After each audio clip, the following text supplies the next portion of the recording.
सबों को जय यीशु की। आइए हम आज चालीसा काल के पहले दिन में प्रवेश कर चुके हैं, अर्थात चालीसा काल 40 का क्या महत्व है हमारे जीवन में, बाइबल हमें क्या बताती है, हम उस पर मनन करें। तो हम एक वचन को देखें, दूसरा कुरिन्थियों अध्याय 6 और पद संख्या 2 में प्रभु आज हमसे कहते हैं, उपयुक्त समय में मैंने तुम्हारी सुनी, कल्याण के दिन मैंने तुम्हारी सहायता की, और देखिए अभी उपयुक्त समय है, अभी कल्याण का दिन है।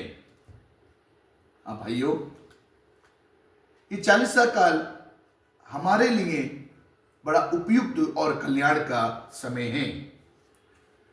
यदि हम 40 के बारे में बाइबल से पढ़ते हैं तो हमें पता चलता है मत्ती के सुसमाचार अध्याय 4 और पद संख्या 1 में कि प्रभु यीशु मसीह ने 40 दिन और 40 रात उपवास किए, अर्थात 40 का शुरुआत। यदि हम और आगे उसको देखते हैं तो हम पढ़ते हैं उत्पत्ति की किताब उसका 7 अध्याय और पद संख्या 4 में कि नूह के समय में 40 दिन और 40 रात घोर वर्षा हुई। अगर हम इसको और आगे देखते हैं तो उत्पत्ति की किताब अध्याय 8 पद संख्या 6 में पढ़ते हैं, जो नूह ने जहाज बनाया था जिसमें नूह और उसका परिवार सवार था, उस जहाज की खिड़की को 40 दिन के बाद खोला गया।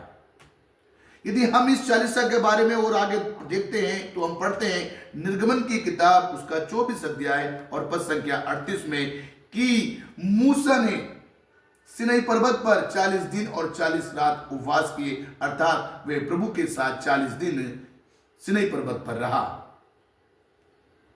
यदि हम इसको और आगे गहराई से देखें तो हम पढ़ते हैं राजाओं का पहला ग्रंथ अध्याय 18 में, उसमें लिखा है कि एलिया 40 दिन पैदल चलते हुए परमेश्वर के पास करमेल पर्वत पर पहुंचा।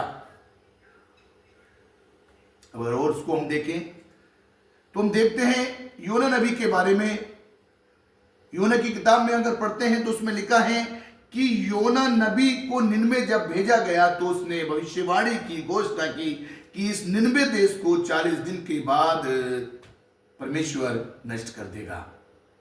हाँ भाइयों, ये 40 हमारे जीवन में बहुत ही महत्वपूर्ण है। ये 40 काल हमारे जीवन में बदलने का समय है। ये 40 काल हमारे जीवन में नयापन लाने का समय है। हम उपवास, प्रार्थना, त्याग के द्वारा इस 40 को अपने जीवन में धारण करें और बहुत सारी प्रभु की आशीषों को प्राप्त कर सकें। ये 40 मेरे और आपके जीवन में बहुत ऐसे फल उत्पन्न करे। आमीन। सबों को जय यीशु की।